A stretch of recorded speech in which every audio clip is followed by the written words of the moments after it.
Good evening, everyone, and welcome in to the Reever Review podcast on a Friday, getting things going a little bit early with a pretty action-packed week.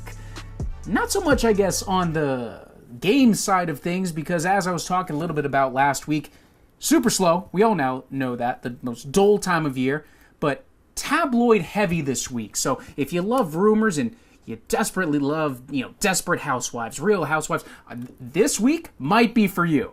Okay, so let's jump right in. First, probably the most Beverly Hills-like story of the week by far. And there's going to be a theme here with the first couple of topics we go through. It's a little bit of craziness. It's a little bit of X's, if you want to say. So first off, Kevin Durant, a little back and forth most of this week with CJ McCollum of the Trail Blazers. As we know, Kevin Durant, two-time Finals MVP, back-to-back years champions. Yeah, he's on the Warriors. They're a pretty good team. You might have heard of them pretty recently. They've done some things, yeah. So he goes on this podcast with CJ McCollum. And just to give you a little background on CJ McCollum, he's been critical of Durant's decision to go to the Warriors, since it all first happened. He was upset that, they're in the West, they have to play these guys every year. Most guys in the league, they think it's not fair, and like most fans think it's not fair. So he goes on the podcast, and they have a little bit of a back and forth there where it's, he's saying that he didn't agree with, his decision to go there, but he respected it, which makes no sense because you can't just say, hey, didn't like that, but I respect it. It's, almost like a double negative at that point, but regardless. So, and Durant, weirdly enough, starts laughing and saying that McCollum will never win a championship, and I think he's actually serious with that. So, I don't even know if you want to call these guys friends in general, but after the podcast, somebody from Barstool tweets something out to CJ McCollum, basically, kind of asking about, we'll give you the exact text here. Hey, at CJ McCollum, permission to start using the B word again for KD?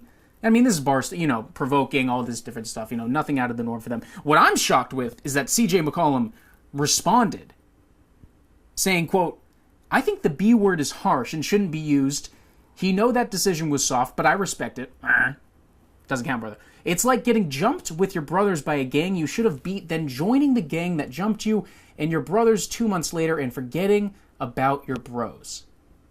Very interesting analogy, I guess, CJ. But Durant responded with this. Keep in mind, this is like right after they did this podcast. Durant saying, quote, so I would get into a gang fight, lose, plot on my brother for 2 months in our own home, and then go get the gang we lost to and beat him up? You think that low of me, CJ? I just did your bleep in podcast. Snakes in the grass, boy, I tell ya. End quote. And so Durant, being at the USA minicamp in these practices this week, of course got bombarded, I don't want to say harassed. He got flooded with these questions about that interaction. So what was the deal? What is going on here? You guys actually mad? So take a listen to this back and forth he has with the reporter here. What you thought it was? It seemed a little more serious. Why? Just because it seemed like you were upset. Why me? Because of what he had said when he answered that other tweet. So why isn't he upset? He doesn't seem to be upset now. So why am I upset then? So when you put the podcast. And you covered the effing podcast and the snake. But so I'm the upset one because he responded to something else. Well, it seemed like he was almost saying something about you, and then you responded to that. Yeah, but he didn't have to say something about me. Okay then. So how am I upset? He went first. Exactly. I just saying that You're upset because he went first. So CJ's not upset, but I am. I thought you might be upset at the notion of what was being. Maybe he was upset about something I did. But you gave him time for the podcast, man. Yes, sir. You're right about that. Okay. So I'm the upset guy. No, I guess he was upset for that. All right then. Now, that voice with the reporter, doesn't that sound like the voice of somebody who's upset? Durant the whole time is trying to be like, hey, I'm not upset. CJ might be upset, but why are you asking about me? The fact that he's diving that much into it shows he's upset. And the big thing in this, and something he said in there too, I don't think that he actually has the quote here, but it's quoted later on, saying, I know you're all trying to make me look crazy. Durant, you've come off as crazy with some of the stuff you've done since you've come to Golden State, and this is just another example of it. Not only that voice, but keep in mind, this is the same guy that had Twitter burner accounts to respond to people that criticized the decision. How is that not crazy? And the fact that he spends so much time looking into this and dedicating as much attention as he does to this subject shows that there's a level of craziness there. Worrying about people thinking he's upset displays an element of craziness.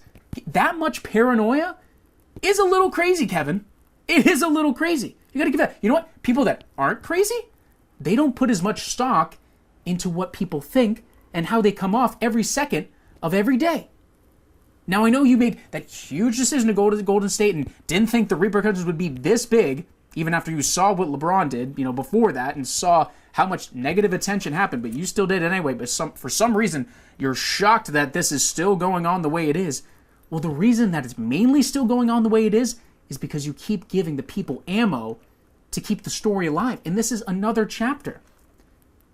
Honestly, it's not going to die until you stop addressing it, until you stop commenting on it. This makes you look crazy. 9 times out of 10, the crazy ex who says they're not crazy, guess what? They're kind of crazy. Another example of this.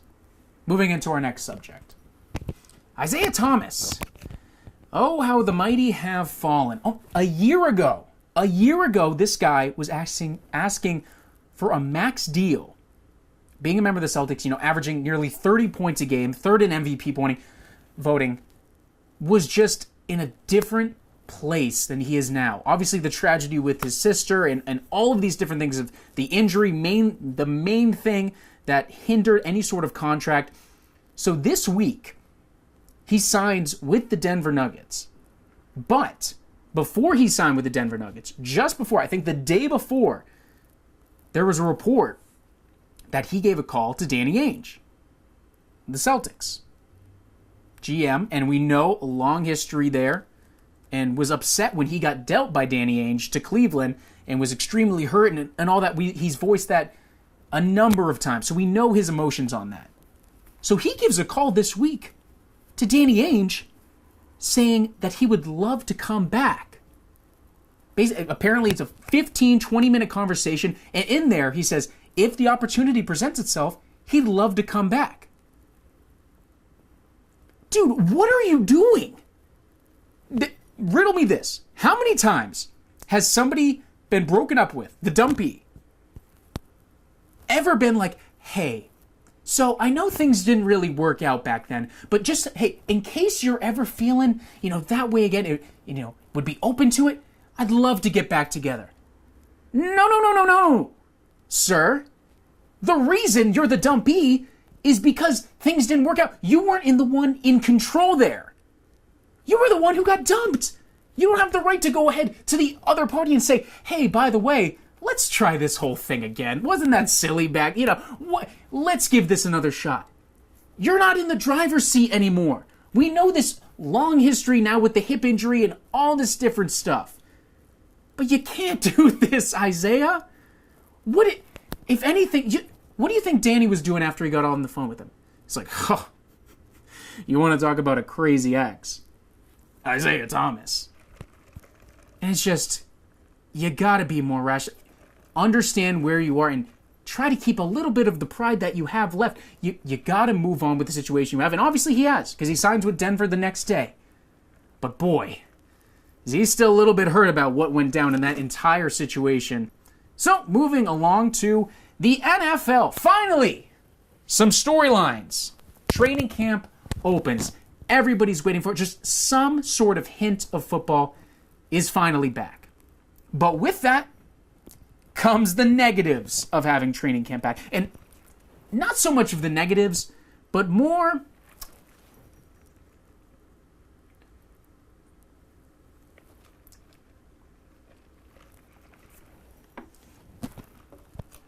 of the dumb aspects that come with training camp.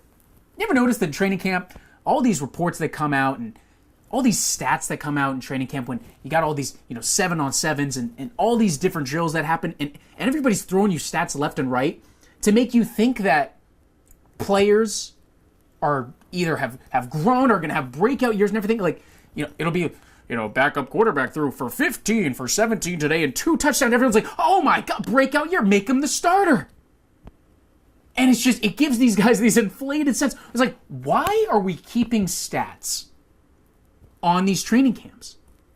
I would love to see a percentage of the amount of times that good training, or all of those stats, if MVP-like stats in training camp ever really transition to having a good year, besides from the players that we obviously know are good players. Trying to rationalize, like, this is the worst one. So, I saw a stat, or was reading off the other day, with following Patriots training camp. And they were rattling off past breakups. And I was like, past breakups? Why are we talking about... And they were like, so Kyle Van Noy's actually knocked down 2 of Tom Brady's passes in training camp. Would you believe... Who cares? Why do I care if he knocked it to... Who knows if even Tom is even looking the right way? It's like the second day. Maybe he gives him a bone. Maybe it's part of it. Like, why do I care that he has 2... Oh, we'll name him to the Pro Bowl right now. Throw him on that roster. He's going to have a magnificent... Can't believe he finally turned... What are we doing?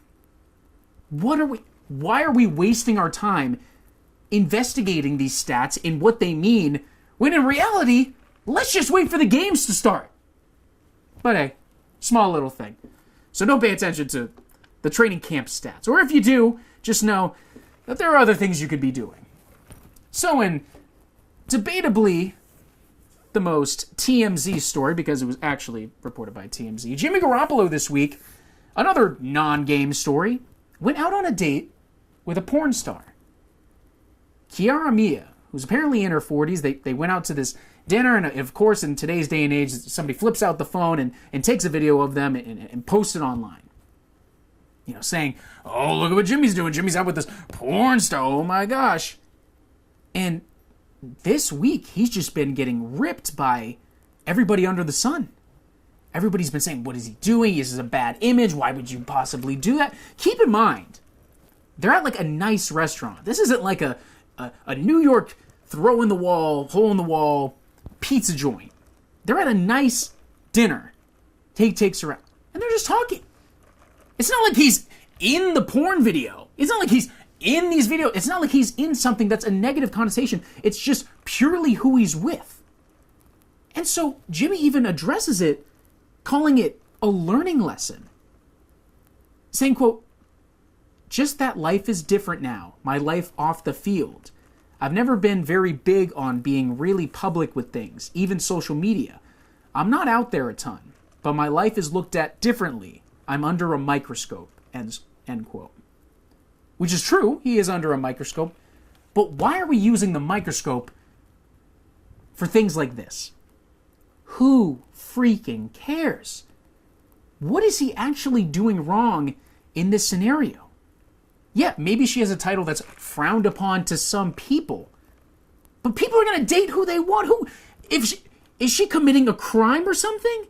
No, she just has a line of profession that is a lot different than everybody else. Who cares? This guy just signed a $137 million contract. He's 26. You don't think he deserves to have a little bit of fun with a girl he's obviously probably seen before? Some chick that he's not new to? Let the guy live his life a little bit. He just moves from New England to one of the most beautiful places in the world in San Francisco. He's trying to live it up a little bit. Why do we have to have such a negative connotation for every single thing? Not a player does. It's mainly just these quarterbacks. All of these guys have been down this road. Brady had a child with another girl. Tony Romo with, oh God, what was her name? Jessica Simpson. These guys have dated around before. If anything, Jessica Simpson with the music god that she was putting out should get more of a negative connotation than this. The guy is just trying to have a good time while he still can. Embrace that huge contract. Embrace where he's living. Go out and live his life a little bit. So he takes a porn star to dinner. What is the harm in that? You gotta lay off the guy. If anything, he's having probably the best life of any quarterback currently in the NFL. And for that, I tip my cap. And lastly, we're going to end with just the weirdest story I won't even say in sports, in pop culture I've seen in a while. So, obviously Kawhi Leonard going to the Raptors. Well, the whole Spurs thing, that is actually not what I'm going to talk about here.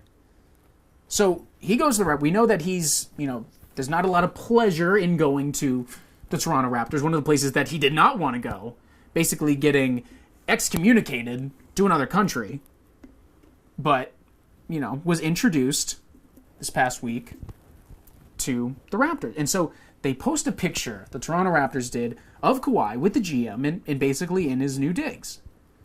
And so not only people, companies start get real weird with this. Have you guys ever heard about this? Microsoft has this thing called Face API where they can go in and they can extract what emotions people are feeling in a picture.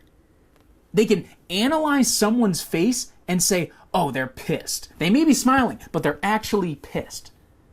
And so they do this with Kawhi.